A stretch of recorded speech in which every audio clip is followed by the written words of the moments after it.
ఒక వ్యక్తి లక్షల మందికి ఉచితంగా సినిమాలు చూపిస్తూ టాలీవుడ్కు వేల కోట్ల నష్టాన్ని మిగిల్చాడు. అతనే ఐబొమ్మ రవి. అసలు ఇతను ఎవరు, ఎలా అరెస్ట్ అయ్యాడో తెలుసుకుందాం. తెలుగు ఆడియన్స్ అందరికీ సుపరిచితమైన పేరు ఐబొమ్మ.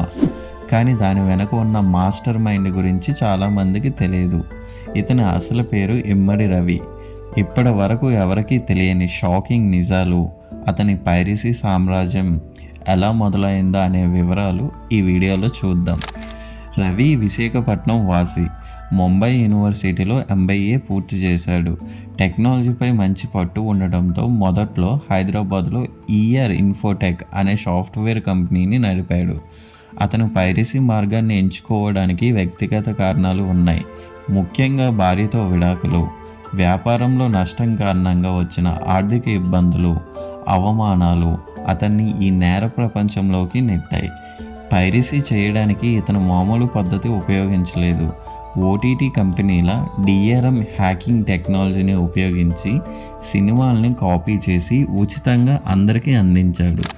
రవి ఐబొమ్మతో పాటు 60 పైరసీ వెబ్సైట్లు, 21,000కు పైగా సినిమాలని పైరసీ చేసి పెట్టాడు. ఐబొమ్మ ఉచితం కాబట్టి డబ్బు ఎక్కడి నుంచి వచ్చిందని మీకు డౌట్ రావచ్చు. అతని ప్రధాన ఆదాయ మార్గం వెబ్సైట్లలోని యాడ్స్, బెట్టింగ్ యాప్స్ని ప్రమోట్ చేయడం. వాళ్ళ నుంచి భారీగా కమిషన్ తీసుకునేవాడు. అధికారిక లెక్కల ప్రకారం ఈ ఐబొమ్మ నెట్వర్క్ కారణంగా తెలుగు సినిమా పరిశ్రమకు దాదాపు 3,700 కోట్ల నష్టం జరిగిందని అంచనా. తన నేరాలు బయటపడకుండా ఉండేందుకు రవి తెలివిగా ప్లాన్ చేశాడు. 2022లో తన భారత పౌరసత్వాన్ని రద్దు చేసుకున్నాడు. సుమారు 80 లక్షలు ఖర్చు చేసి కరేబియన్ దీవుల్లో పౌరసత్వం కొనుక్కున్నాడు. ఇది అతనికి విదేశాల్లో స్వేచ్ఛగా తిరిగేందుకు ఉపయోగపడింది. విదేశాల్లో విలాసవంతమైన జీవితాన్ని గడిపేవాడు. ఒకే చోట ఉంటే దొరికిపోతాడనే భయంతో దాదాపు 11 దేశాలు తరచూ ప్రయాణం చేసేవాడు. ఎట్టకేలకు హైదరాబాద్ సైబర్ క్రైమ్ పోలీసులు రవి ఆచూకీ కనుక్కున్నారు.